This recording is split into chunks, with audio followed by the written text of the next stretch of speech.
We're going to call to order our town board regular meeting for December 10, 2018. First item of business is roll call. Mayor Christy Melendez. Here. Mayor Pro Tem Ken Bennett. Here. Miles Baker. Here. Barry Wilson. Here. Paul Rennemeyer. Here. Tom Jones. Here. David Soslowski. Here. Mr. Rennemeyer, will you please lead us in the Pledge of Allegiance?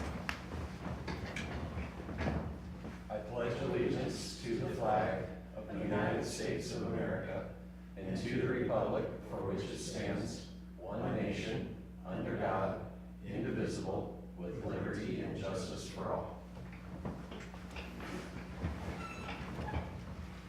Next item is review of agenda by the board and addition of items of new business to the agenda for consideration by the board. Are there any agenda items for consideration? If not, I would seek a motion. Madam Mayor, I move that we approve the agenda as presented. Second. Motion on the floor for Mr. Rennemeyer, with a second for Mr. Baker, approving the agenda as presented. All in favor vote yes, opposed no.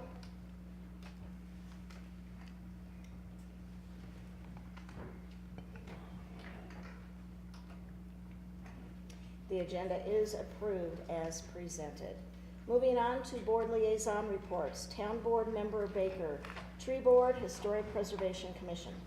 I have nothing on the tree board, and the Historic Preservation did not have a meeting. However, last Monday, they did a presentation at the Art and Heritage Center.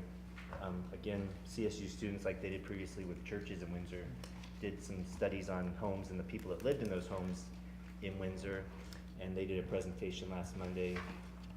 I was out of town, so unable to go, and I think it was during our board meeting, so they have agreed to come back in some capacity in February during a work session to make a presentation to us so we can see that. That's it. Okay. Town Board Member Wilson, Parks, Recreation, and Culture Advisory Board, Poudre River Trail Corridor Board. Parks, Recreation, and Culture, we did have a meeting last week on Tuesday, and no new news to really report, but I did want to point out that the Community Rec Center has greeted over 362,000 people thus far through the end of November. And in November, we had 42,379, which is an all-time monthly record in visits to the building. So some good success there.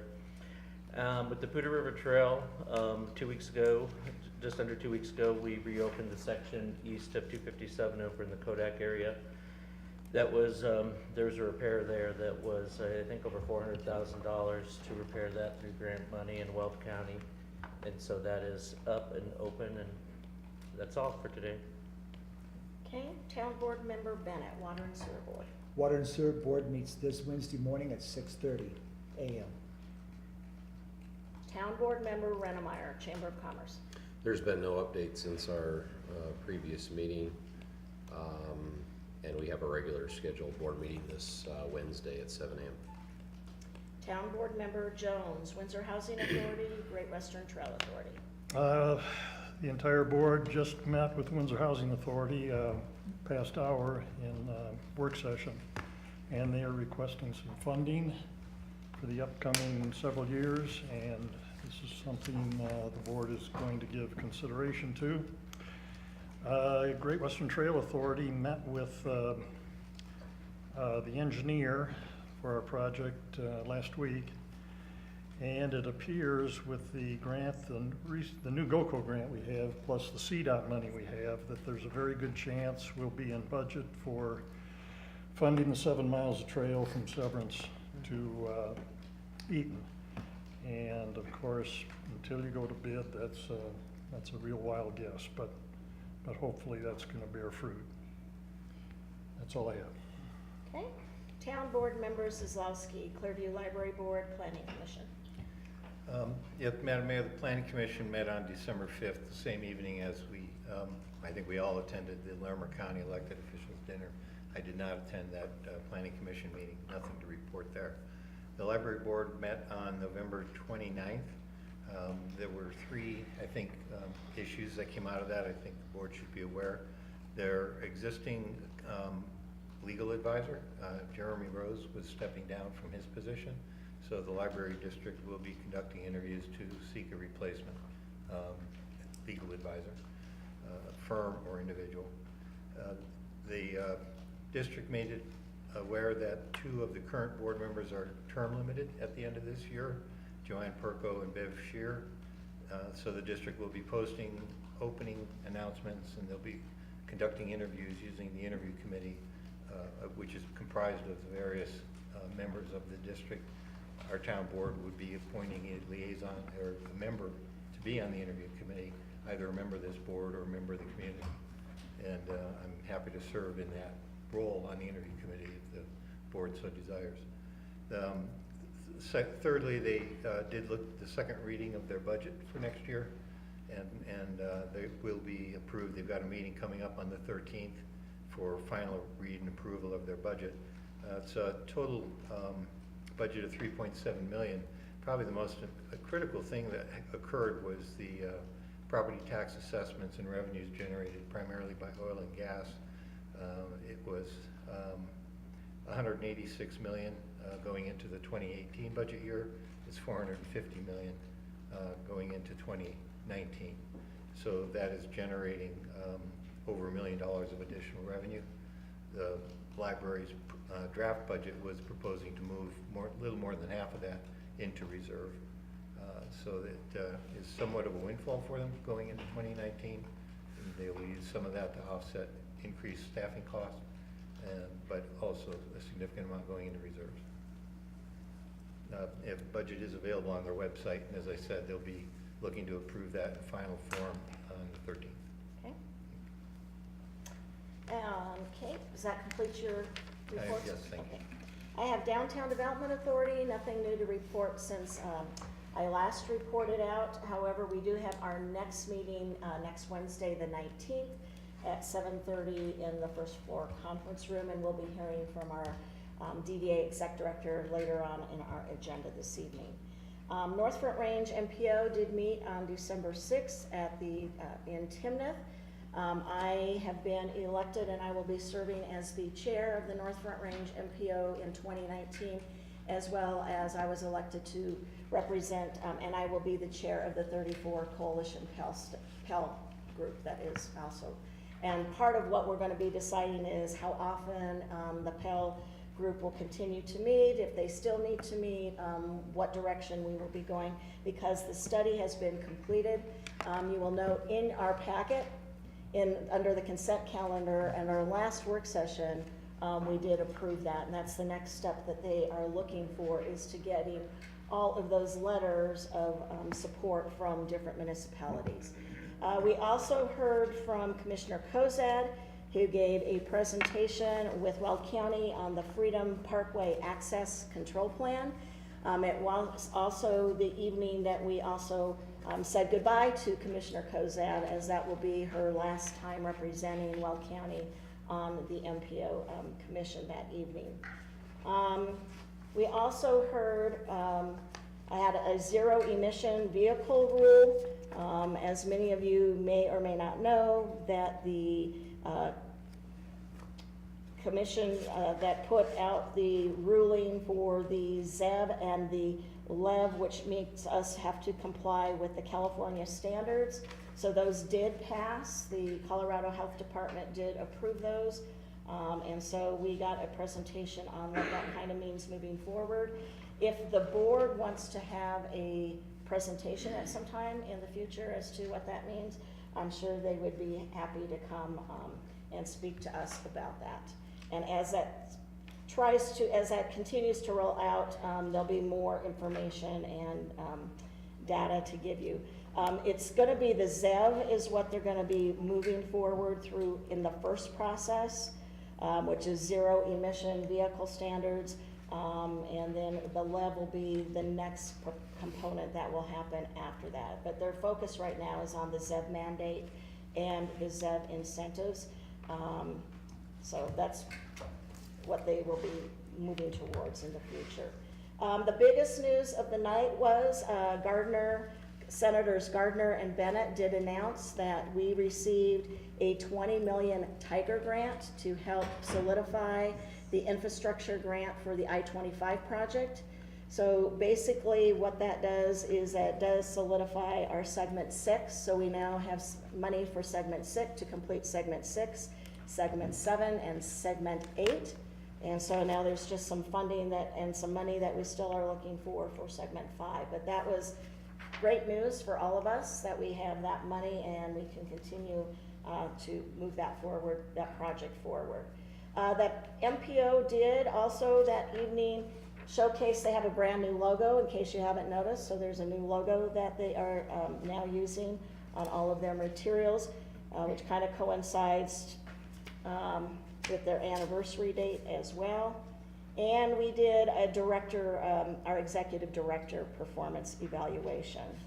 So, and then we also got a special report and news from CDOT, who gave a presentation that they are in 2019 including money in their budget to do 2 significant studies for State Highway 392 and 257, traversing through Windsor and the surrounding area, and looking for, going to be doing a study to think about and look at different alternatives to those roadways, to improve safety, enhance access management and regional travel, and some of the things that they have talked to the board about with perhaps transferring 392 to Crossroads and extending 257 all the way north. So apparently they've got money in their budget, and that will be started in 2019, a study for that. That completes my report then for the MPO. So moving on to item 5 is our public invited to be heard. I don't believe we had anybody sign up. So we will move on then to item B. Item B is our consent calendar. We have 5 items this evening on the consent calendar. We have minutes of the November 26, 2018 meeting. We have a resolution 2018 for the mosquito renewal contract. We have a resolution number 2018-101, and resolution number 2018-102, ratifying and approving our contracts with our town manager and our town attorney, and report of bills for November. Are there any questions or changes anybody wishes to the consent calendar as presented? Is there a motion? Madam Mayor, I move that we approve the consent calendar as presented. Second. Okay, we have a motion on the floor for Mr. Rennemeyer with a second for Mr. Wilson, approving the consent calendar as presented. All in favor vote yes, opposed no. And it is approved as presented. Moving on to item C, board action. First item this evening is ordinance number 2018-1573. An ordinance approving a PUD, planned unit development zoning overlay for the Brands East Planned Unit Development Overlay District. Martin Lind, manager, Eagle Crossing Windsor LLC, the owner. Mitch Black, Norris Design, the owner's representative. This is second reading. It will take a supermajority. And it looks like we have Mr. Ballstead presenting this evening. Thank you, Mayor, Town Board. I'm filling in for Mr. Hornbeck tonight. This is the second reading of the Brands East PUD. It's being reviewed in accordance with Article 23, Chapter 16 of the Code, which outlines the intent of PUD regulations as providing flexibility in land planning, resulting in amenable relationships between buildings and uses, and permitting more intensive use of land where well-related open space and rec facilities are integrated. The site's located north of Crossroads, east of Fairgrounds Avenue. It's zoned general commercial and is adjacent to other general commercial, multifamily, and limited industrial zones. So just the subject layout with the street, internal street layout. This is the northern portion of the PUD drawings, southern drawings. As was discussed at first reading, the permitted uses are similar to the existing uses allowed by the code, but there are some variances that allow for other uses, primarily to be consistent with the Brands West project in Loveland. Also, the development standards comparison includes the one item that has changed since first reading, and that was the building height that was discussed at first reading, and the applicant agreed to limit the building height to 75 feet for office, residential, and hotels, and 55 feet for other uses, unless proposing a taller height, which would go through the municipal code standard process of a planning commission recommendation to town board. Other development standards that are being varied are lot size, residential development standards, open space, parking, and other architectural design standards. And the architectural design standards proposed in the PUD are to enhance the development. That's what the subsequent site plans will be reviewed against, and they raise the bar above the typical architectural standards. Otherwise, the variance to review timelines commits to a 2-week review period to coincide again with the Brands West project in Loveland.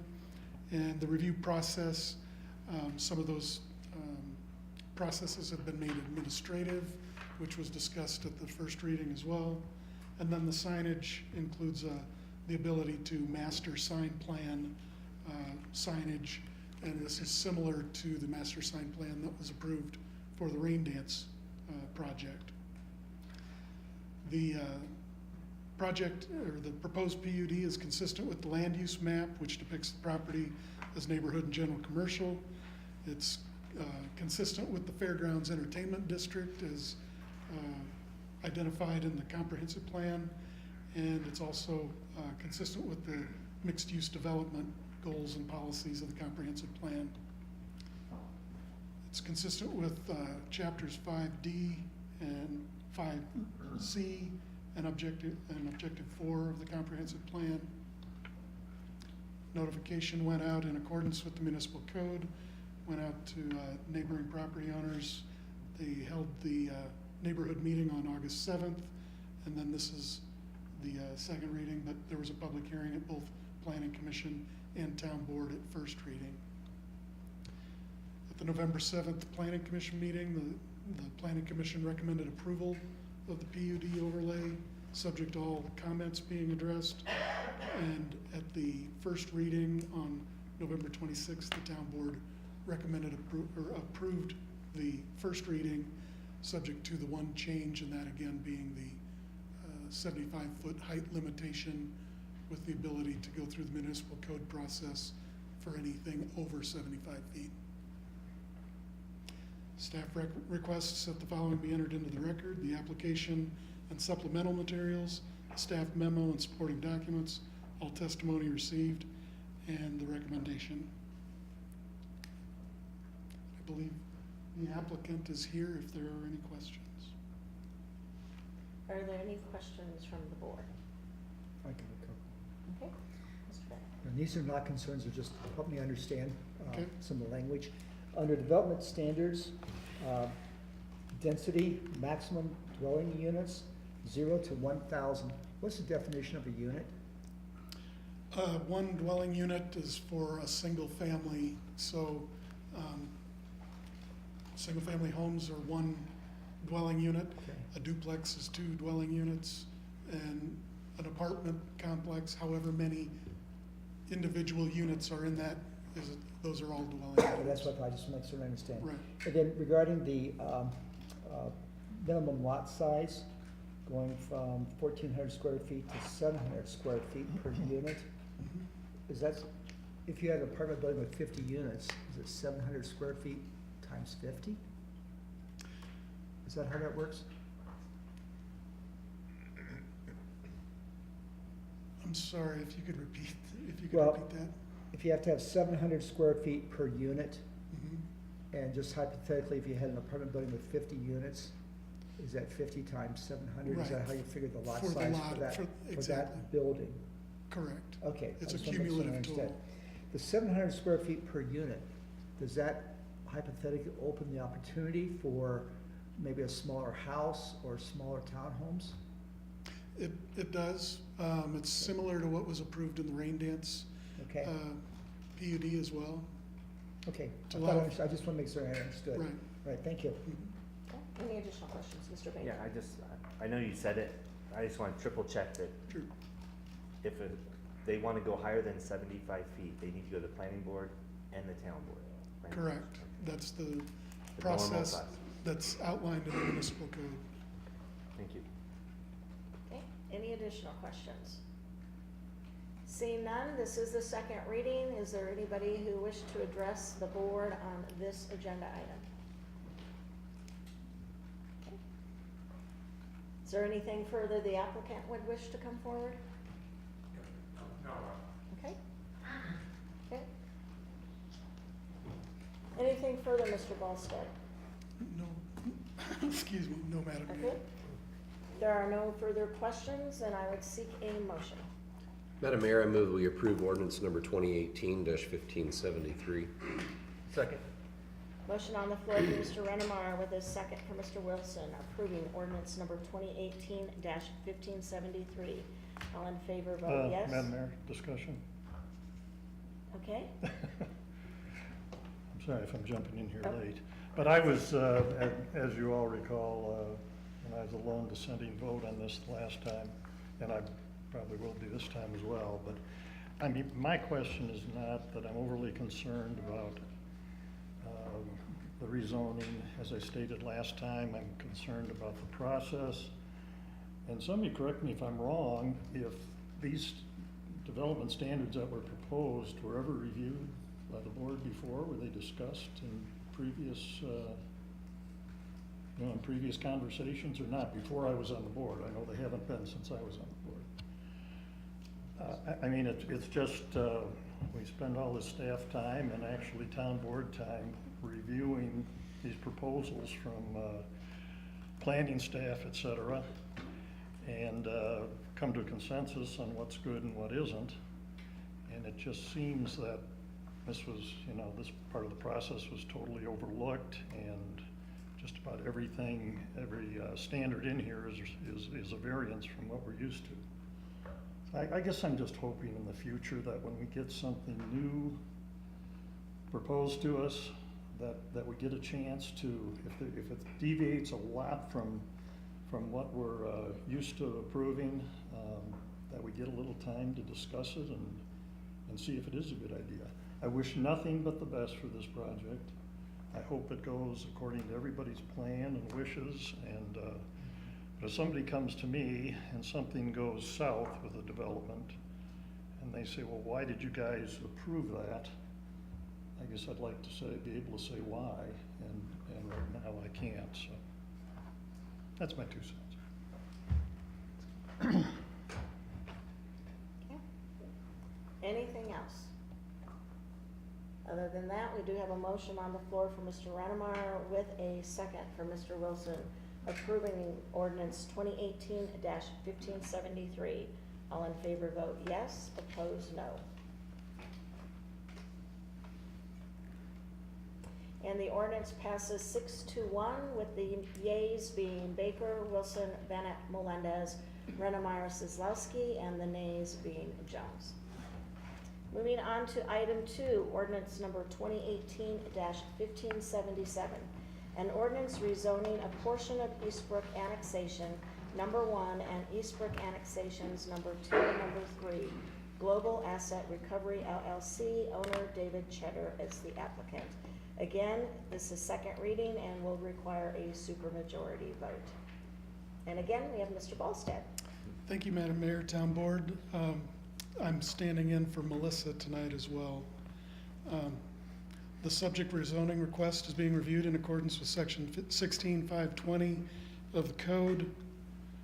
The subject property is located north of Highway 392 and west of County Road 21.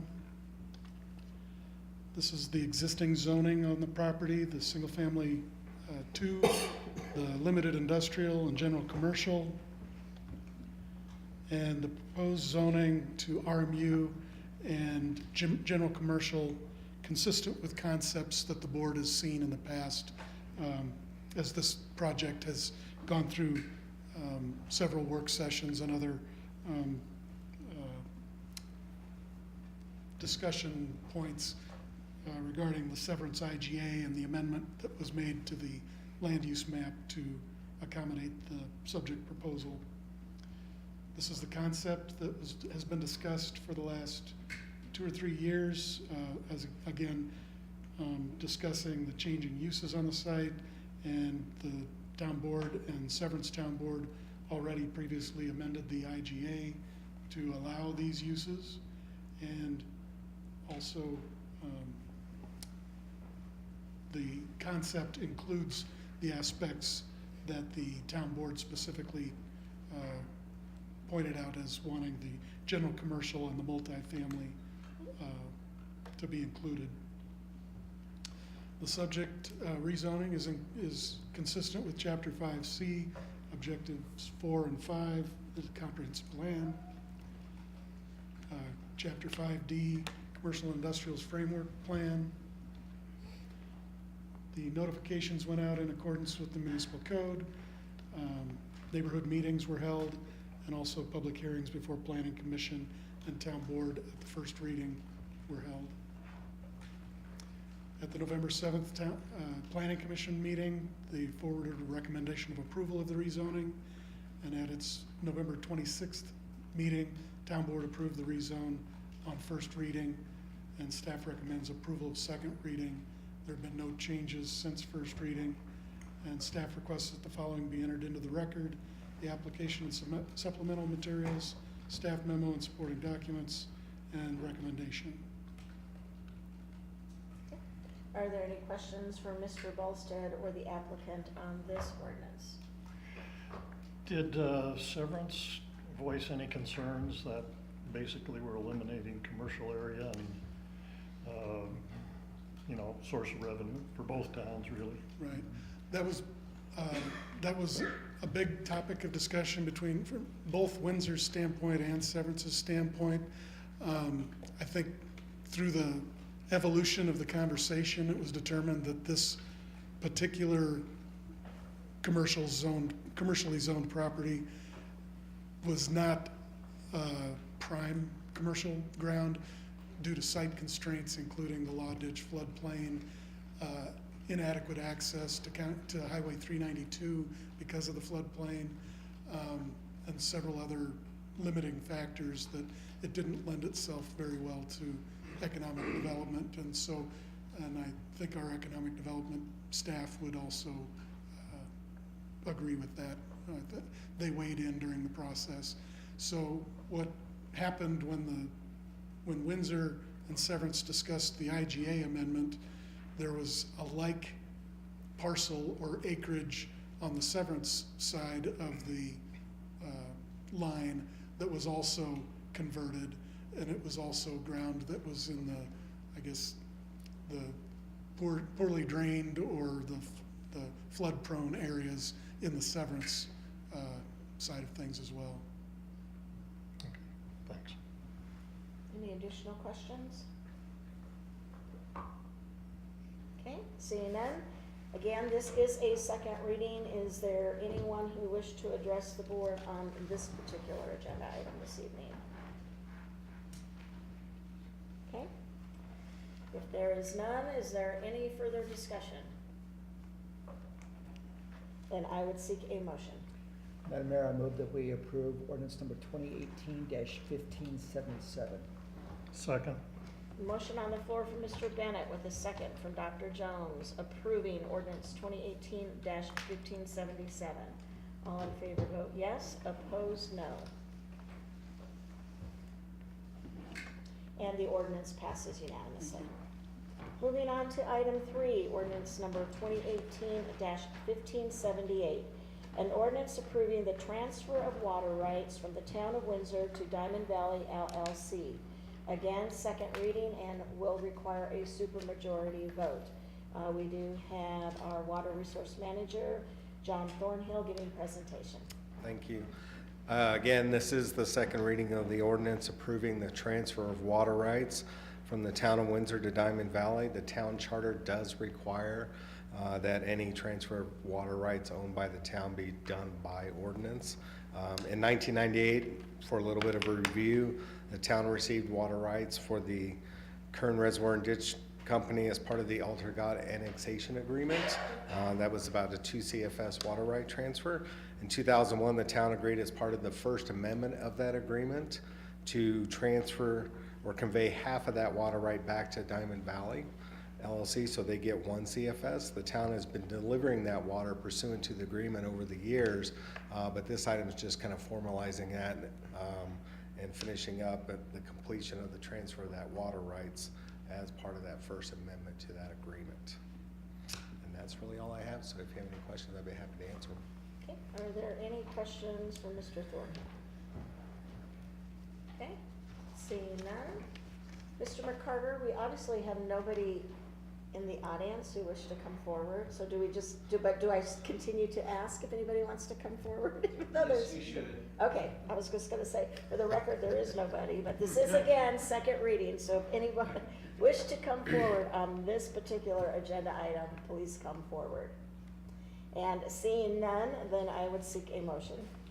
Madam Mayor, I move the board approve ordinance number 2018-1578. Second. Motion on the floor from Mr. Kozlowski and a second from Dr. Jones for approving ordinance 2018-1578. All in favor vote yes, opposed no.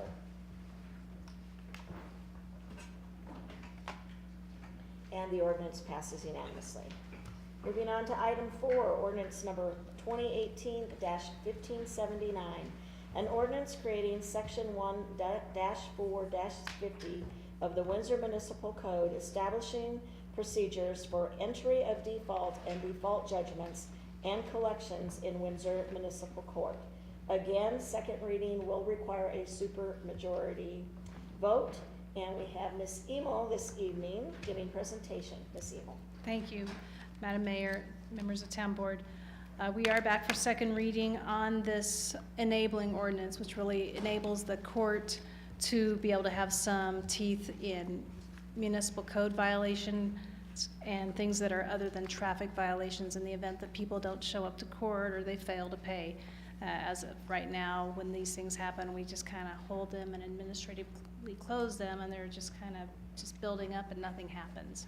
So once this is passed, it would enable the court to be able to enter an actual default judgment, and then we would be able to forward it off to collections if that's the route we decide to take. Do you have any questions? Any questions? Okay. Seeing none, again, this is second reading. Is there anyone who would wish to address the board on this particular agenda item? And as there is no one, I would seek a motion. Madam Mayor, I move that we approve ordinance number 2018-1579. Second. Motion on the floor from Mr. Rennemeyer, the second from Mr. Wilson, approving ordinance 2018-1579. All in favor vote yes, opposed no.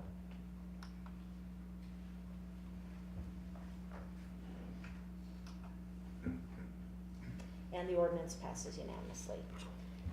Item 5, ordinance 2018-1580, an ordinance repealing section 10-4-110, subsection 4 of the Windsor Municipal Code concerning vagrancy. Again, second reading and will require a supermajority vote. And Ms. Emil. Thank you, Madam Mayor. This ordinance does repeal the subsection of the vagrancy code that pertains to panhandling or begging, which the higher courts have stricken down as not being constitutional. This is just a housekeeping measure to clean that up, and the rest of it remains intact. Okay. Any questions for Ms. Emil on this item? Okay. Seeing none, again, it is a second reading, so is there anyone who wishes to address the board on this particular agenda item? Okay, seeing none, I would seek a motion. Madam Mayor, I move that we approve ordinance number 2018-1580. Second. A motion on the floor for Mr. Rennemeyer with a second for Mr. Bennett, tied with Mr. Baker for approving ordinance 2018-1580. All in favor voting yes, opposed no. And the ordinance passes unanimously. Moving on to item 6, ordinance number 2018-1581. An ordinance repealing and readopting portions of Chapter 7, Article 4 of the Windsor Municipal Code with respect to trees in, over, and upon public streets in the town of Windsor.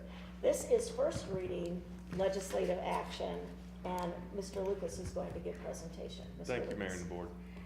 Tonight before you is an ordinance repealing, amending, and readopting portions of Chapter 7, Article 4 of the Windsor Municipal Code in regards to trees, shrubs, hedges on, over, and above the public right-of-way. This is how the current ordinance reads. We met back on September 10th in a work session to discuss this topic. Over the past year plus, staff has seen an increase in concerns from residents, as well as other, maybe members of the board or the police department that notifies the forestry department that we're beginning to have problems such as encroachments on sidewalks, site triangles, those kind of things.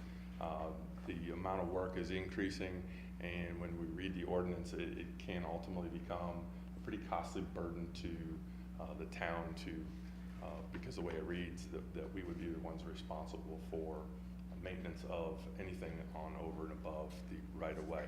You will recall these pictures that I shared with you back in September. As you can see, sidewalks are supposed to be 4 feet wide, and with the encroachment of landscaping, they are not. They're much skinnier, as in this picture right here, you can see, pretty tight. So even if someone was handicapped or able-bodied, they'd have a difficult time remaining on the sidewalk to continue their path. This is an example over here on the left of a sightline issue where a car would have to pull up even further into the intersection in order to see whether they wanted to make a right-hand turn or could go straight across. And again, some more examples of what we face out there today in the public. So we did some research, as I mentioned to you back in September. All of the surrounding communities around here basically have ordinances that place the burden on the landowner, i.e. where the plant, shrub, tree is rooted, meaning that if it's in or on your private property, it's your responsibility to clean up. So the proposed changes before you tonight, and I won't read these to you, you've had them in your packet. Just wanted to kind of give them to you in layman's terms from me, which is the proposed changes are basically saying that when we're notified or we notice or the police department notices there's an issue, such as what you saw in those previous pictures, we would do our very best to notify the landowner, the property owner, try to work something out in a very nice manner, hey, inform them that they now have the responsibility to cut it down. If we couldn't work it out in a very civil manner, ultimately we would refer it to the police department and the code enforcement division. They could then do their process, which is to notify the landowner that it is now a nuisance and it's their responsibility to remove it. If they failed after that time frame, they could then contract it out, i.e. the town could contract it out, or they could ask staff to do it if we had the capabilities, and then we would place a lien on the property owner's property so that eventually the town would get paid reimbursement back if needed. Hopefully that doesn't happen, but that is a real possibility if some landowners just won't do it and pass it on to us as a town to enforce. And I also believe they would then get a ticket as well for the nuisance violation. Part of what came out of the work session was your request that we can consider some kind of financial assistance program or hardship program, scholarship, those kind of things.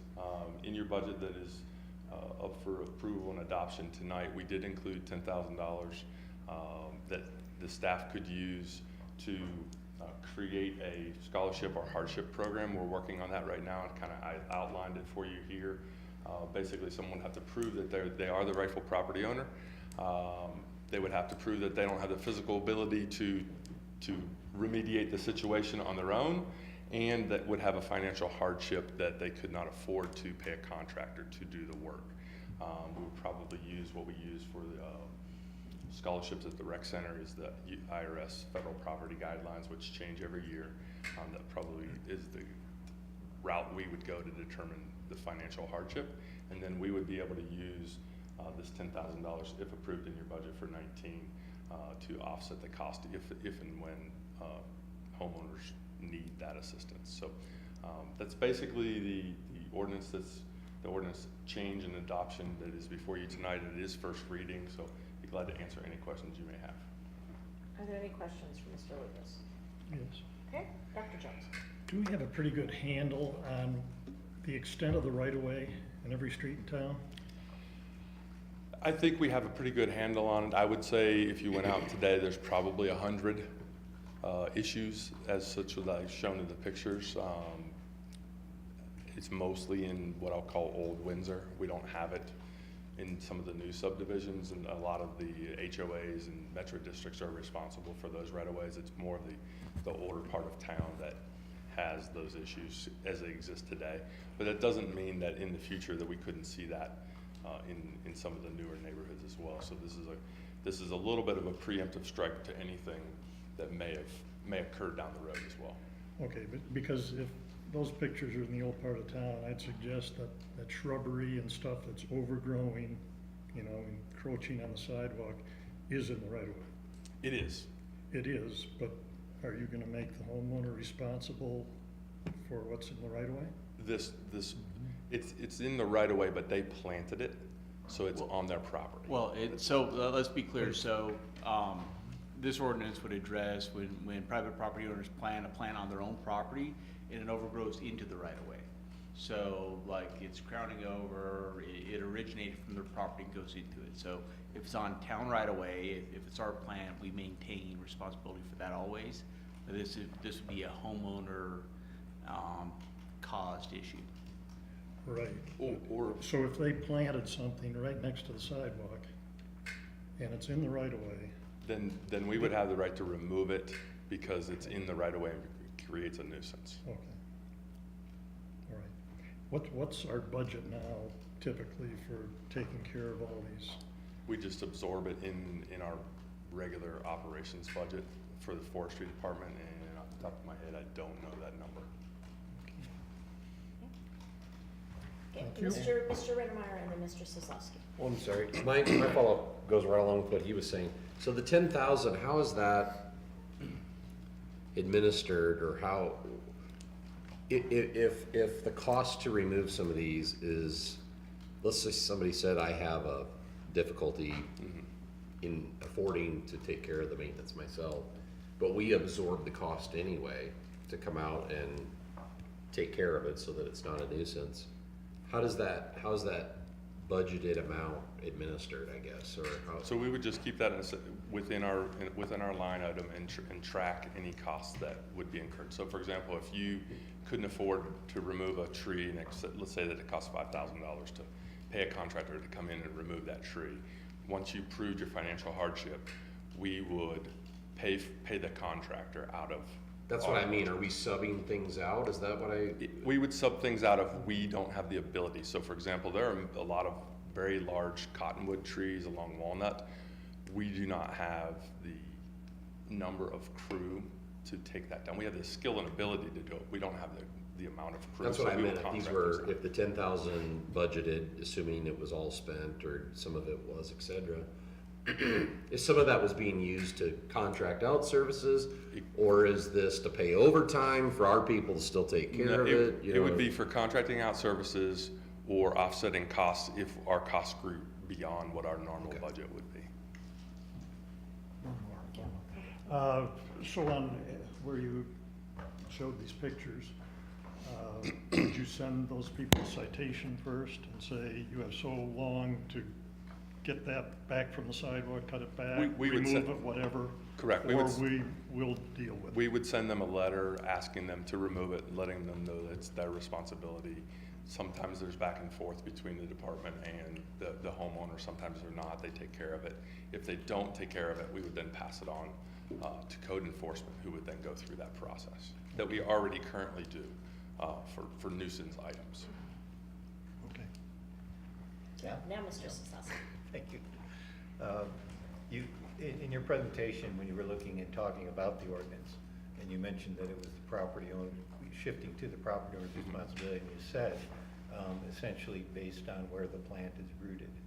Now, I get that, but I don't see that particular phrase or that way to identify which owner will be responsible isn't in the ordinance. And it just says the property owner.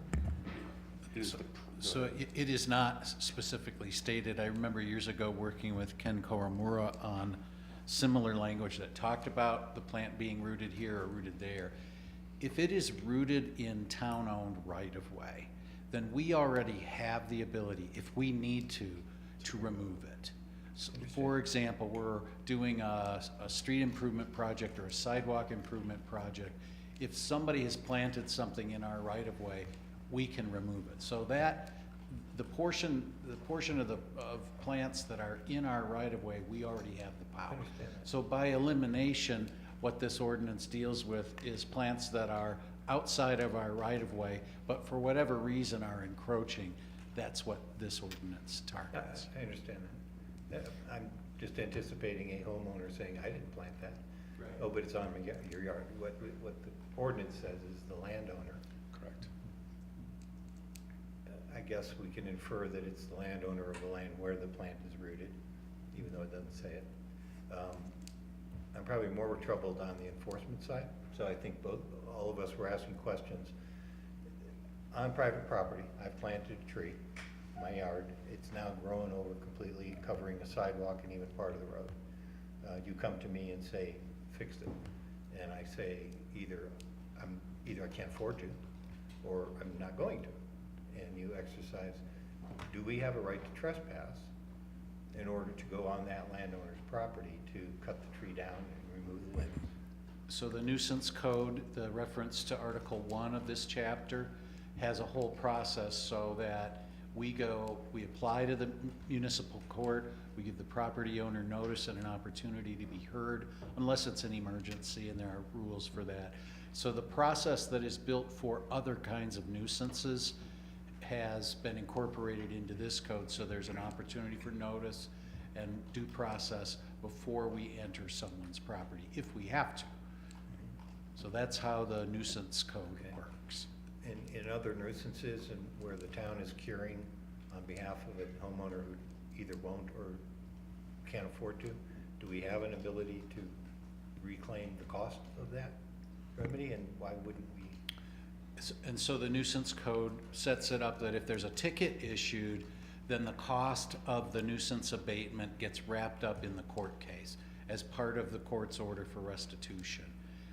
If there's not a ticket issued and the town goes in and still applies for a court order to enter private property for the purposes of abating a nuisance, then the court has authorized in its order, not only the town may enter, but the town may bill the charges back in the form of a lien against the property.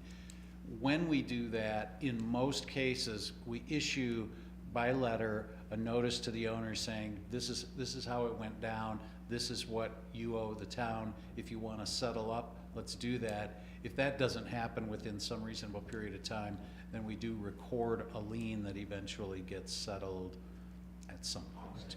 Yeah. That's how I Often would on have imagined it played out. I guess I'm not sure why we would make an exception if a person is claiming that they can't afford to. In that case, it appears we're saying then we'll swallow the cost out of our budget, and I'm not sure I know why we would do that.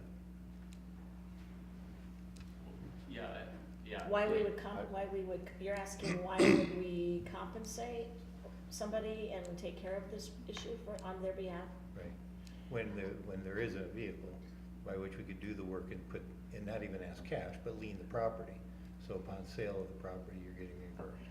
Oh, well, I think some of the concerns though were, because this is affecting a lot of our older part of the town, it's affecting a lot of our elderly, perhaps citizens and such, who are living on very constrained budgets.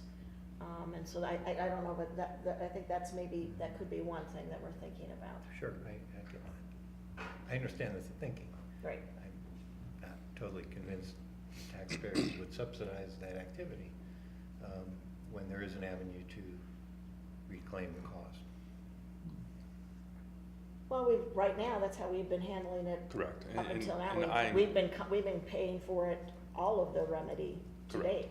That's correct, and I included that based upon the direction that I heard from the board at our September work session. So that is why that is there and why you see the money appropriated in the requested budget. And I just add to that if the board said, you know what, let's just, assess it on the property and we'll get paid eventually and we don't want to subsidize, we don't have to spend the money, that's a complete policy decision by the board. So it's included right now because I think staff did hear that feedback, that discussion from the board that you wanted to have some kind of scholarship program. But if the board said, never mind, we don't want to do that, we don't have to spend the money, we just Absolutely. administer it differently. Oh, okay. Mr. Bennett? I had two questions. You answered the first one. I was curious about the criteria for financial assistance. And I think you answered that with the property criteria. Second question I have deals with the scope. Does this include properties that are within metro districts? If there is, and correct me if I'm wrong, it should not, if all of those agreements, development agreements included the metro district taking over all of the landscaping in terms of the on, over, and above.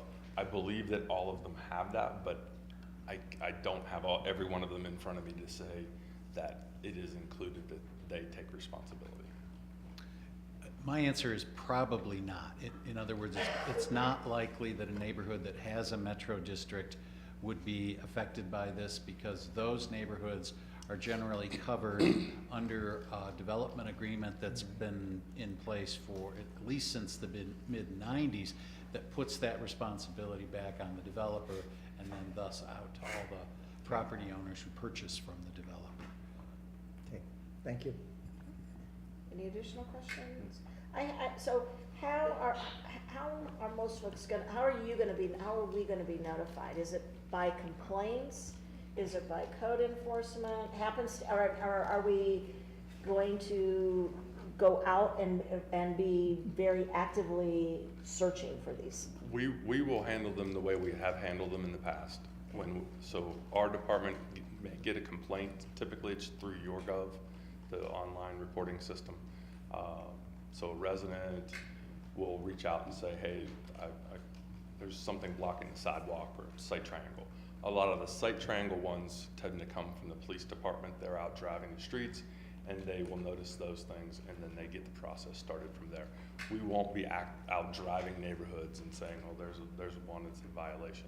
We're not actively doing that. If staff's out working in an area and they see something that's egregious, they will let us know and go from there. But there's not anyone driving the streets on a daily basis inspecting. So one thing that I had been approached by some constituents that I'm not sure this addresses, because this addresses those landscaping items that fall into the town's right away, but how are we gonna address, because I also had folks who were concerned about dead trees in folks, but these would be in people's yards. They're not encroaching necessarily on the town's right of way. This would not address that at all, correct? Correct. So I think what would happen there is if someone shared a concern about a dead tree, for example, our forester inspects that tree, determines whether it is dead in fact, and does it pose a safety violation or safety hazard, and at that point, the nuisance abatement would kick in terms of an emergency situation potentially if it's deemed to be that dangerous.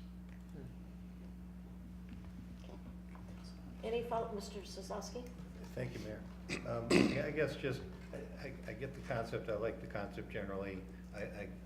You said you're still working out this scholarship concept, and I guess I would like to see some numbers put to that as best you can. To the extent the town had previously been responsible, what was it spending? And from some of the photos you showed us, apparently the town wasn't doing a very good job. So if we can guesstimate what really, you said $10,000. That could be removing 2 trees and you're done. It could, absolutely. I mean, if we cap that fund, maybe it's more palatable, but I'd hate to see us say that if you claim poverty, we'll swallow, we'll bear the cost, and have that end up being a significant number. So I'd like to see that fleshed out a little more. I will bring that back at the second reading for you. Okay. Any additional questions? Seeing none, then I would seek a motion. Madam Mayor, I move that we approve ordinance number 2018-1581. Second.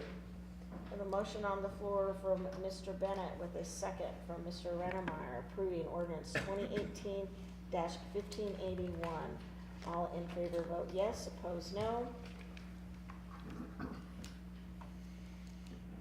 Thank you. And it passes unanimously on first reading. Moving on to item 7, resolution number 2018-103, approving a contract with Safe Built Colorado LLC for building inspection services provided to the town of Windsor. Legislative action, Mr. Balstead will give presentation. Thank you, Madam Mayor, Town Board. This is an item that normally staff would just send a letter and renew the agreement annually with Safe Built. However, this year we do have a couple of changes to the language within the agreement, and that is largely due to the additional services that Safe Built began providing earlier this year. We now have a permit technician that is a Safe Built staff member that spends 2 days here in Town Hall assisting the building permit technician.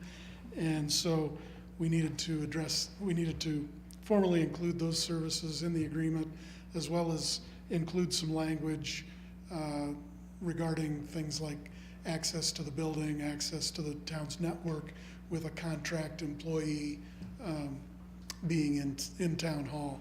So those are the only changes that we've made to the agreement, and staff is recommending approval of resolution 2018-103. Okay. Other questions for Mr. Balstead on this resolution? Okay. Seeing none, is there a motion? Madam Mayor, I move that we approve resolution number 2018-103. Second. Motion on the floor from Mr. Rennemeyer with a second from Mr. Baker approving resolution 2018-103. All in favor vote yes, opposed no. And the resolution passes unanimously. Moving on to item 8, the public hearing for the 2019 budget. Legislative action, Mr. Moyer is going to give presentation. First, I would need a motion to open the public hearing. So moved. Second. Okay, we have a motion on the floor from Dr. Jones with a second from Mr. Rennemeyer. All in favor to open public hearing, vote yes, opposed no.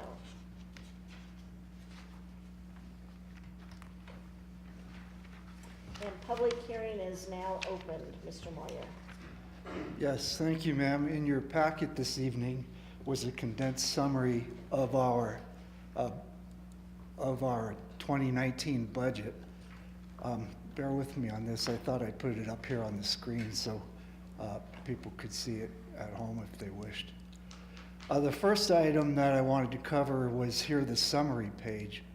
You can see that we'll be starting the year with around $78 million in beginning fund balance.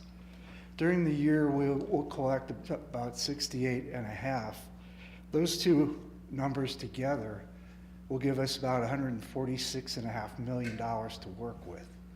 Now, of that total, we plan to spend $79.3 million, leaving us with the ending fund balance of $67 million. The next item is, you'll see a similar chart to this in our appropriations resolution after the hearing. Again, spending $79 million, we have $146.5 available. This is our revenue that we plan to collect during the year. Hold on, I messed that up. This is a pie chart. This is our breakdown of all of the revenue we're bringing in and which fund it gets credited to.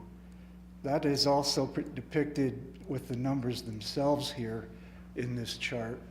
You can see our sources, just a couple things to point out here. Taxes is our largest source of revenue, 27.9 9 million. Now, in this number, this includes all of our taxes, that being general property tax, sales and use tax, franchise tax, auto registration tax. All of that is included in, those are all in the general fund. This 187 number here in park improvement, that is the money we get from Larimer County for their open space tax. Weld County does not have one of those, but we account for that in the park improvement fund. These three numbers here are taxes that were approved by voter initiative. This use tax in the capital improvement fund was back in the late 90s. Then we got the 0.2 for the original community center sales and use tax, and then just a few years ago, 0.75 for the expansion. And all of those are driven by, obviously, sales and use, building permits and retail sales. Next item to point out is down here about the middle of the page. Plan investment fees, you can see that's our next biggest source of revenue. And that is driven by the number of building permits that we issue. That's where we get money if somebody wants to build a house or a commercial unit and put their service on our system. That's the fee they pay to join our system, basically. Okay, then moving along, this is again the revenue that is dedicated to the funds and what we use it for within the funds. That's the pie chart version. This is the actual numbers here. You can see we put what we adopted for revenue in 2018, what we were proposing for 2019, and the percentage change. This slide here shows in 4 really broad categories what the type of expenditure that we are doing here. You can see capital outlay is the biggest category, followed by operations and maintenance, and then personnel and debt service. I'll scroll down a little bit here. Something I always find interesting here is you can see 2018, that was our adopted budget. That was the percentages in that budget. 2019 that we're proposing, you can see that these percentages are very close to 2018. And as long as I can remember, our capital outlay budget was the biggest part of our overall budget. So again, you know, we've had some meetings on that. I'll have this slide here near the end, but we do have a lot of capital projects planned. This is all fund expenditures by service area. You know, the various departments, people being represented here. Without reading out the whole thing to you, you can see what we're trying to show there. This is strictly the general fund, 2019 proposed budget here, 2018 budget and projected. So again, this is where we conduct most of our daily operations, and that is in the general fund. So moving next, I think we move, that's a pie graph of that same thing without the dollar numbers. Now moving into employees, this is a chart of our full-time and a full-time equivalent employees. If you recall in the budget deliberations, this shows the number of employees in each fund and kind of specifically what they do. This pie chart here shows the percentage of employees by each part of our entire operations. So you can see police is first, Parks and Rec second, and Public Works, Streets and Utilities is tied with the executive finance and HR functions. This goes in a little more detail as far as positions that were requested and the ones we actually filled. You can see the titles that we are going with there, and over here the primary funding source to get those people in-house and on the payroll. Then the final slide here is, I think you've seen this one before, back in August when we did the capital improvement plan. These are our projects that we are planning to do next year, and I would stress that this is not all of them, but these we just listed here for the sake of brevity. These are the ones that are over $100,000. So you can see we have quite a few large ones here, the parks and maintenance facility being biggest. We have quite a bit of money this year scheduled for street work, either building them ourselves, repairing them, or paying a developer to build them for us.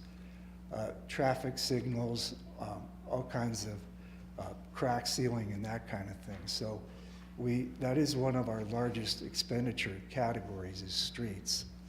Paul? You can answer this later on if this isn't the right time. When do we get paid the money from the school district for vacating is it not till after we've completely vacated it, or when does that? I think it is in when we're out, I think. So that's not reflected because it can't be, because we haven't, okay. Yeah, we have it. I thank you for reminding me. It's back here in the revenue slide. This number here, that 998,559.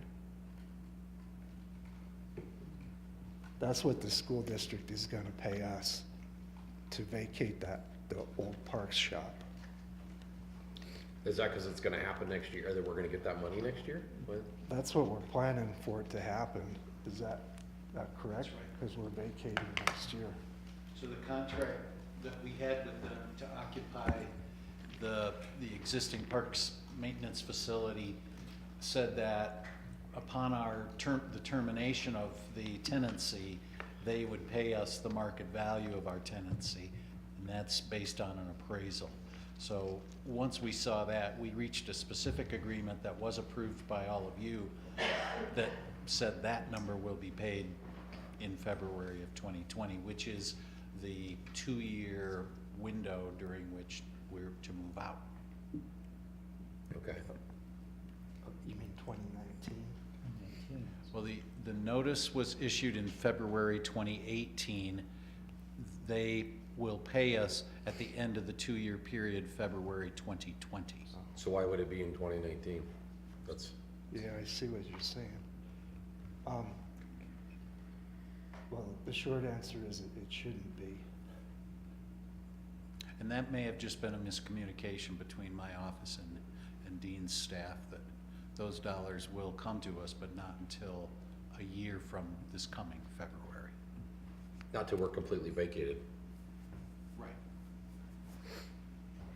If we get vacated before 2020, do we have to wait until February of 2020? I think if you strictly read the contract, we would have to wait, but we may be able to work that out with the district. I didn't get the sense that we're going to be moving out terribly early, given that we have to build a whole new wing to the existing building. Well, I think for purposes of tonight's meeting, we just leave it in there as it is, and we make a note that we probably will not get it this year, but we can remember to include it in 2020's budget. I'm glad you showed me where it was, though, because I'm glad to see that we're taking account of that in a separate. That's the capital improvement fund for the park. Okay.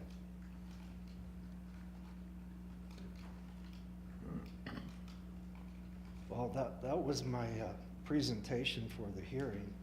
I would answer any questions. Are there any additional questions for Mr. Moyer? Okay. Seeing none, this is public hearing. This is the opportunity if there's anybody who wanted to address the board on this particular agenda item. Seeing none, I would seek a motion to close public hearing.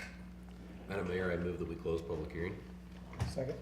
Motion on the floor for Mr. Rennemeyer with a second for Mr. Bennett to close public hearing. All in favor vote yes, opposed no.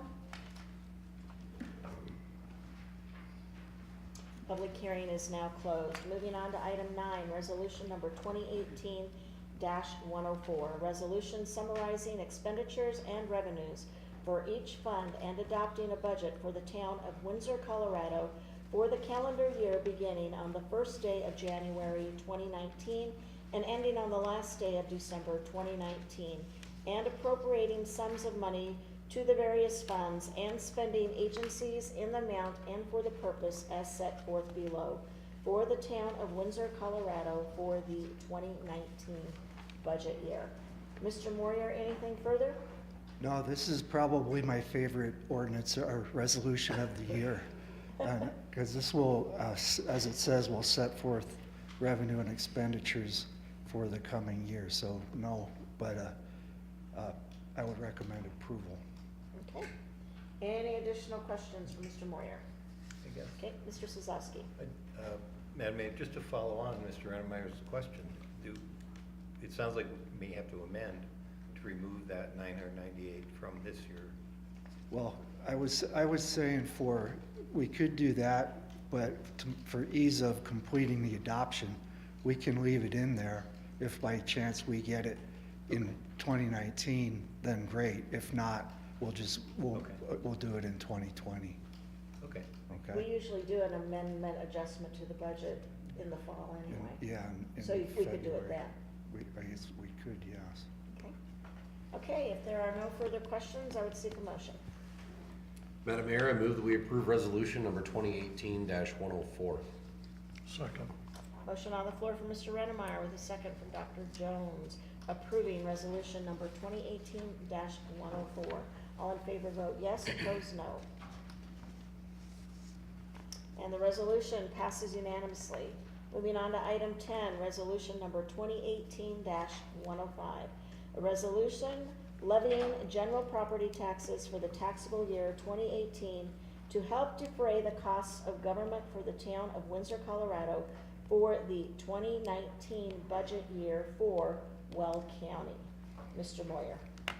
Yeah, so these are this one and the next one are pretty straightforward. This is to set our mill levy. The mill levy, obviously, we have to use the same levy in both counties.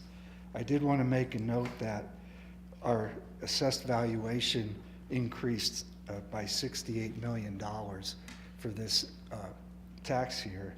And by that increase and us keeping our mill levy the same will generate $816,000 more in property tax in 2019 than we did in 2018.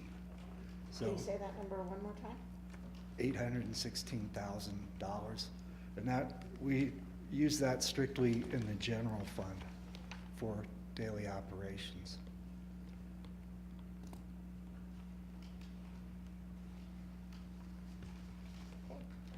Any questions for Mr. Moyer on this? Okay, if there are no questions, is there a motion? Madam Mayor, I move that we approve resolution number 2018-105. Second? Motion on the floor for Mr. Rennemeyer with a second for Mr. Bennett, approving resolution number 2018-105. All in favor vote yes, opposed no. And the resolution carries unanimously. Moving on to number 11, resolution number 2018-106. A resolution levying general property taxes for the taxable year 2018 to help defray the costs of government for the town of Windsor, Colorado for the 2019 budget year for Larimer County. Mr. Moyer. Oh, nothing further to add on that. When you, did this side increase as well? Or Yes, are you when you say that 68 million, is that on both sides? That's a combination of both counties. Okay. I have the total page here, but I didn't print off each separate county. That's fine. Any additional questions for Mr. Moyer? Okay, seeing none, is there a motion? Madam Mayor, I move that we approve resolution number 2018-106. Second? We have a motion on the floor from Mr. Wilson with a second from Mr. Rennemeyer approving resolution 2018-106. All in favor vote yes, opposed no. And the resolution carries unanimously. Thank you. Moving on to item 12, resolution number 2018-107. A resolution approving the Windsor Downtown Development Authority's annual budget for the fiscal year 2018. And we have with us this evening Matt. 2019. Oh, 2019, sorry. And we have with us this evening Matt Ashby, the Executive Director for the Windsor Downtown Development Authority, giving presentation. Mr. Ashby. Mayor, Council, our Board, thank you for the opportunity to present tonight. Just some highlights from the DDA's annual budget. We have approximate available revenues of approximately $1.2 million. That does include rollover funds that have been accumulating for several years. During a work session on September 13th, the DDA Board met and identified progress on current priorities that we've been working on, as well as identifying new project elements to pursue in the coming year. We highlighted a number of these during our joint town board work session with the DDA Board on September 17th. And based on these discussions, we did move forward with adopting a budget on November 14th, recommending those general directions. Specific items that we'll be looking at include continuing with our current key initiatives. This will include seeing through the mill revitalization to completion, as well as continuing our focus on the backlot development. Some of the activities associated with the backlot development that we see taking shape in the coming year include a new parking lot at 512 Ash Street, which was recently acquired with the assistance of the town. So we do thank you for that assistance. And also working to facilitate the American Legion move to a new facility to open up development opportunities on what's called the Town Public Works block. So things are definitely moving forward, and we do anticipate some additional partnerships with the town as we do move forward. So looking forward to some considerations there. Additionally, some of the other major line items include $120,000 that is identified for our facade improvement program, which makes funds available to enhance properties within the DDA. This past year in 2018, we saw this program benefit properties including Chimney Park Bistro and also improvements at Hayden Outdoors. Additionally, other projects that will receive focus include the wayfinding program implementation, beautification of the intersection of 5th and Main Street, and several other business planning and marketing efforts. And we will also be seeking additional grant funds to supplement our budget, including funding from the Colorado Main Street program, as well as other sources. The total expenditures are projected at $1,196,250. And we want to make sure to highlight that while our budget has included several years of rollover funds, we do anticipate a number of capital improvement projects this coming year. In fact, a large majority of our budget is focused on capital improvements, including expenditures on the mill, the backlots, the facade improvement program, signage, and those corner enhancements. In total, the capital projects make up about 82% of our anticipated expenditures in this coming year. So again, we do look forward to continuing partnerships with the town and moving forward for a more vital Windsor. So with that, I would answer any questions you might have. Are there any questions, Mr. Ashby? Dr. Jones? Yeah, Matt, on your revenue, the transfer from the Town of Windsor General Fund to $382,000. Now, does the DDA keep all sales tax generated in the DDA? Sir, this is a provision that is incorporated through the intergovernmental agreement that the town has with the DDA. And essentially, $250,000 of that amount is the sales tax base. That was the amount of sales tax generated within the DDA district at the year of inception in 2011. The additional amount is the increment of growth that is increased since that time. So based on that 5-year agreement, the town has agreed to transfer $250,000, which is the base, plus the increment for 5 years. Within that, once that agreement expires, if it's not renewed, the $250,000 would revert to the town. However, within the IGA, there is a provision that indicates that it's the intent of the town board to have the increment continue to flow to the DDA. So that IGA does extend through fiscal year 2021.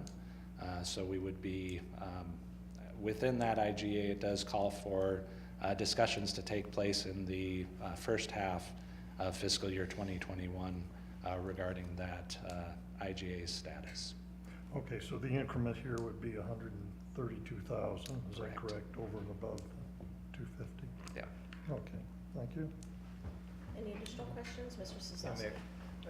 Mr. Ashby, looking at the overall budget and the ending balance in particular, looking at where it's been sort of the last 4 years, and as you project 2019, obviously there's a significant difference. Yeah. Does that cause you any concern, or is that what you, as you said, you've been saving for some fairly significant capital projects, and they're coming to roost, right? And I get that. Do you feel comfortable though with the 15,000 as a reserve, if you will, or anything else? Councilman, I would not tell you that I'm not nervous about it. We're going to need to be monitoring the budget closely over the coming year. But the main thing that the DDA was established for was not as a bank account. Sure. It's a means of creating capital investment within the community. And so the amount of capital that's being invested next year, while it is significant and it does deplete the majority of our reserves, it is doing the job that we're here to do. And so I would say that it's going to be an exciting year. I would agree. Good luck. Any additional questions? Okay, seeing none, is there a motion? And Mayor, I move that we approve resolution number 2018-107. Second? Motion on the floor from Mr. Bennett with a second from Mr. Wilson, approving resolution number 2018-107. All in favor vote yes, opposed no. And the resolution passes unanimously. Thank you. Moving on to item 13, resolution number 2018-108. A resolution establishing rates for Town of Windsor water service customers and authorizing the implementation of such rates. This is legislative action, and Mr. Moyer will give us the presentation. Mr. Moyer. Yes, thank you. If you recall, on November the 19th, we had a work session speaking strictly about water.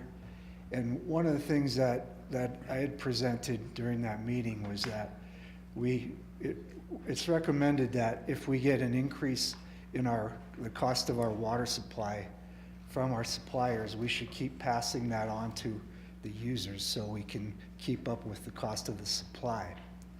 Now we have heard from all 3 of our suppliers that we will be getting an increase from each of them.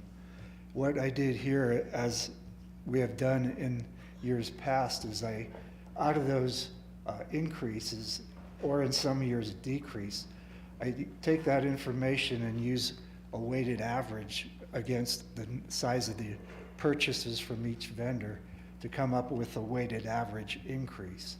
So all of that boiled down here for 2019 is 3.29%.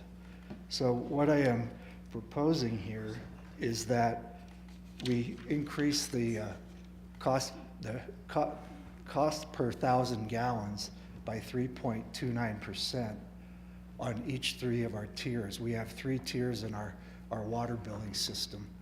And now this would strictly be on the usage part. We would keep all of the monthly base fees the same. And just to point out what the new fees I'm proposing is the first rate is $4.19 per thousand. Second is $6.25, and the third one is $9.31. So that being said, that's pretty much the explanation I had for it. I would answer any questions that you may have. Okay. Are there any questions for Mr. Moyer on this agenda item? Okay, seeing none, is there a motion? Yes, Madam Mayor. Go ahead. Somebody else No, first. go ahead. I'd move for adoption of Resolution 2018-108. Second. Motion on the floor from Dr. Jones with a second from Mr. Baker approving resolution 2018-108. All in favor, vote yes. Opposed, no. And the resolution passes unanimously. Moving on to item 14, the financial report from October 2018. Mr. Moyer. Yes, this is our financial report for October, and it is much like the other reports I've given you this year. The things that stood out to me is in our sales and our use tax, we have already collected our entire year's budget at the end of October. So obviously we will collect more than we had projected, which is a good thing. So it'll help our fund balances by the end of the year. A little bit further on that is by the end of October, the benchmark for revenue and expenditure is 83%. In the sales use and property tax, we cleared all of those hurdles. There's the graphs on page number 3 also talk about sales tax. You've seen all those before. I won't belabor that. Going on again in page number 4 is sales tax. As far as the year-to-date, we are up year-to-date 17.5% or $1.7 million over 2017. The pie chart in the middle is the revenue generated by the geographic codes that we set up here in town. The third pie chart is the industry, what we generate by industry. And again, this chart hasn't really changed much since we started putting it together. The grocery and convenience stores is the main driver of our sales tax. Moving on to expenditures, again, 83% of your budget benchmark. General fund has 80.9, say 81% of the expenditures done. The chart on the bottom here, you can see the blue bars are keeping up with that slanted expenditure line. The greenish expenditure bar is well below that line. Reason for that is there was a couple of fairly large projects we had planned to do in 2019 that we ended up not. Most notably the Diamond Valley Sports Park. I think we had $6 million in the budget for that. We didn't do any of it. It was not 6, it was just under 4, I think, for Diamond Valley, and then we also had the sewer.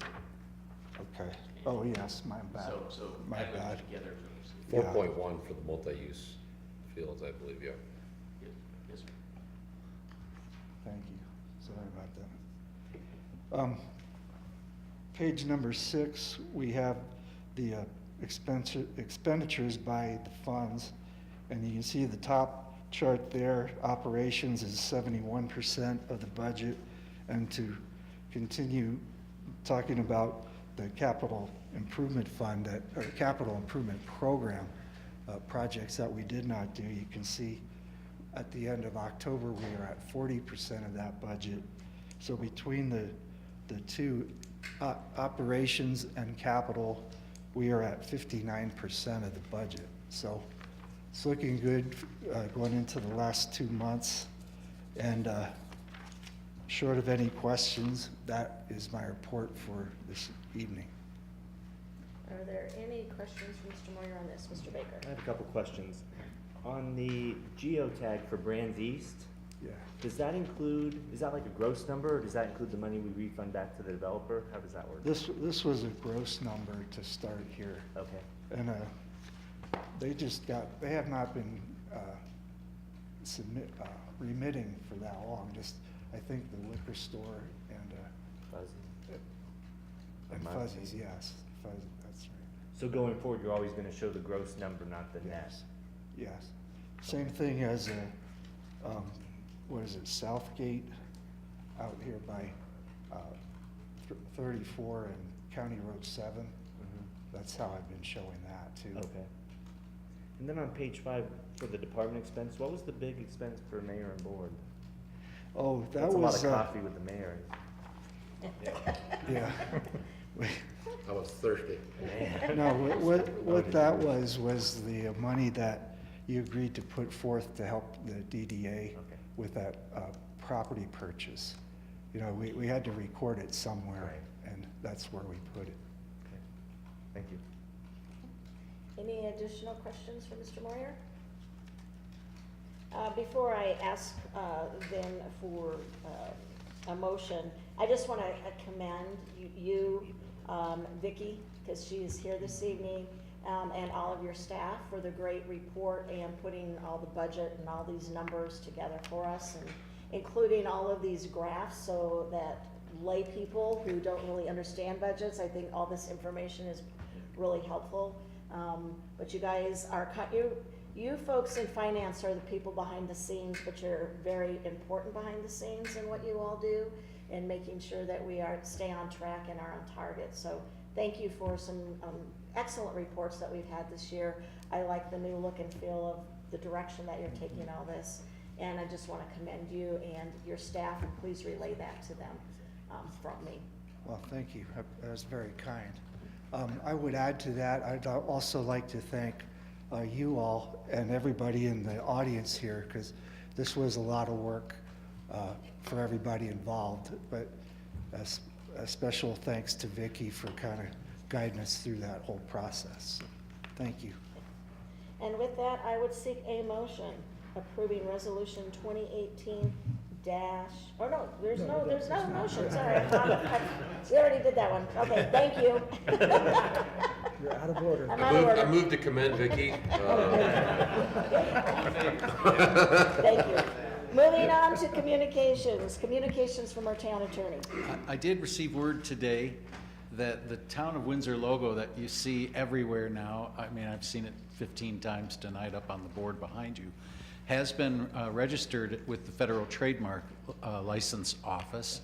And what that means is that we now, aside from the protections that are available under state law, we have now federal protection for our copyright, and we were assisted by special counsel in Fort Collins to get that done, and Kelly Hodling actually helped me get that process started. So that project is done, and we now have a copyrighted, trademark registered logo.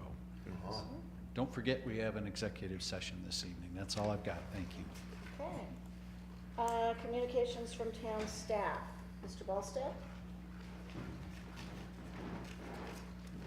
Thank you, Madam Mayor, Town Board. I just wanted to call your attention to the one memo and site plan materials in the communications packet for a industrial building in the Highlands Industrial Park. If you have any questions or comments, please forward those on, and we'll incorporate those into the review.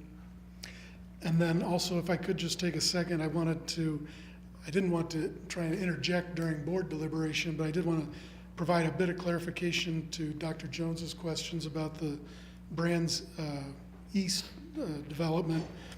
So with the business assistance agreement that the town board approved, that was essentially the precursor to the land use applications coming in, the terminology that was used and the intent was to create, and the term was parity between Windsor and Loveland, not only from the business assistance agreement standpoint, but also from the PUD, having the same development standards, the same uses and those types of things, so that our processes are similar to Loveland's, so that when a business comes in, the intent was that the business wouldn't choose one jurisdiction over the other based on more stringent standards, that they would be on equal footing and they could choose whichever jurisdiction they wanted to go to regardless.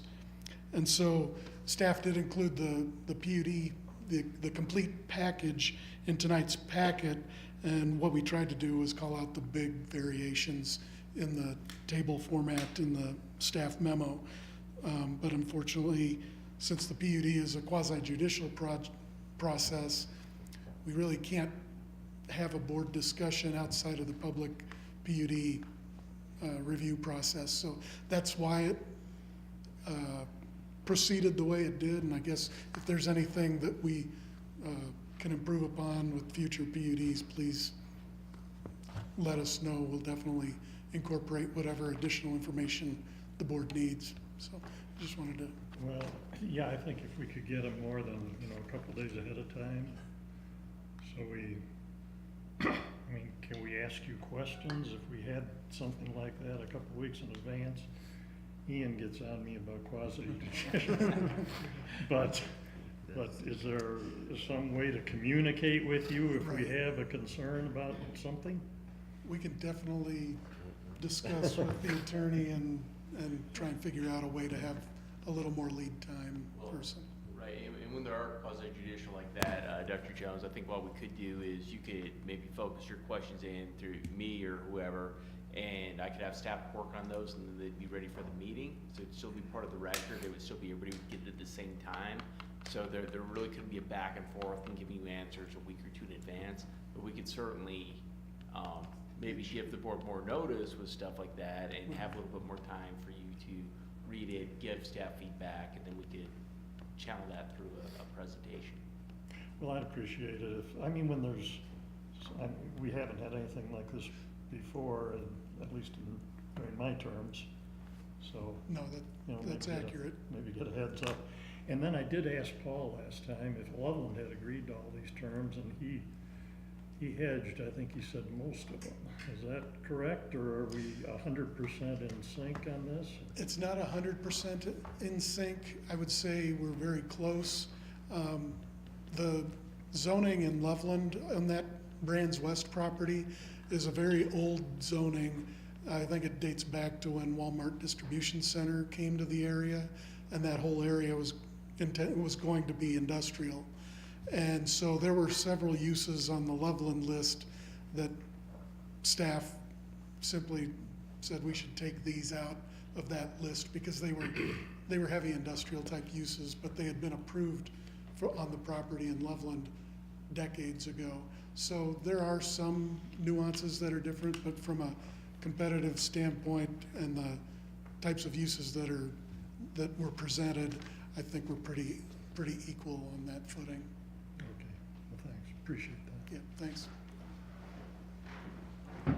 Okay, Mr. Wagner, do you have anything?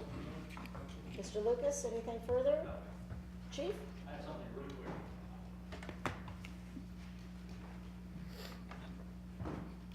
I'm sure most of us are still Broncos fans, but recently Vaughn Miller worked a charity thing basically with Shield 616 out of Colorado Springs to donate protective equipment to law enforcement. We are currently working with Shield 616 to provide the same equipment for our Windsor officers, and I'll be meeting with their representatives later this week. That we have several benefactors within the community that are going to donate funds to purchase this equipment for the officers. We had originally put this into a budget item, but had removed it early on. But we will be getting that equipment soon. So just want to tell you that. Good. Thank you. Mr. Moyer, did you have anything further? Okay, communications from our town manager, Mr. Hale. Nothing, Your Honor. Okay, communications from town board. Dr. Jones. Christie, one item I think it was in one of your emails about a presentation on Walnut Street by CSU. They did some historical research or something like that. Yeah, that's coming February 11th. Yeah, yes, Your Honor, Coming we didn't get a to- chance to go through the They're gonna future do a meetings. Since presentation. most of us had to miss it because they Yeah, presented, right, they're gonna that's come cool. and make a special presentation Oh, to okay. us on February 11th. Yeah, Good, but yes. we've got that set for the workshop, Dr. Jones. Yep. Okay. And so I don't know, Your Honor, because we didn't get a chance to go through the future meetings agenda during the work session. Do you Yeah, wanna let's, cover that real I quick? pulled that up, so during I was going to bring that up so we could talk about Great. future meetings. Great. Is there anything else you have besides that? No, Okay. Yeah, so future meetings, so this is the last official town board meeting of the year, that the town board will be meeting. We have canceled the meeting for December 17th, as well as December 24th on Christmas Eve and December 31st on New Year's Eve. So we will be back here on January 7th for a work session, and then back here for official town board meeting again on January 14th. Anything further you wanted to add or ask about future meetings?